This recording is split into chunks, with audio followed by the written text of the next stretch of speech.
Hello everyone, welcome back to Nthbyte. Today, let's explore some of the beginning-friendly platforms that could help build a generative AI model.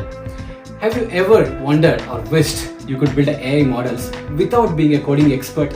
Or maybe you're curious about how tools like ChatGPT and other AI generate artworks? Well, that's what I'm talking about. Let's discuss some of the beginner-friendly platform that makes creating AI as easy as drag and drop. Let me show you the tools that can kickstart your generative AI journey today. Let's break down 3 amazing platforms designed for the beginners. The very first one is OpenAI Playground. If you ever use ChatGPT, this is like the backstage pass.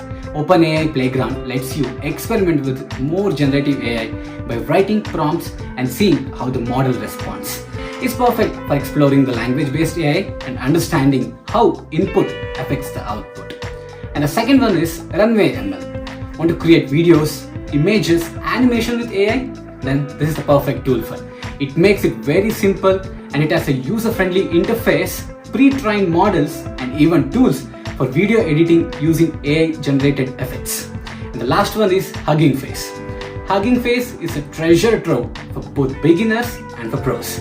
With pre-built models for text, images, and audio generation, plus an active community to help all of us, is the perfect place to experiment or learn by tweaking the existing models. Before you jump in, here are 3 quick steps that get you most out of these tools. The first one is start small. Begin with the pre-trained models. They are like ready to use templates for AI projects. Next, experiment with the prompt. Small changes in input can create entirely different outputs. And finally, learn as you go. Many of these platforms provide tutorials and communities to guide you along the way.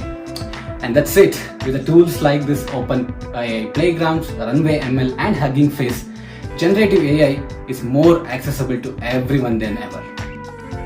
Ready to start the AI journey?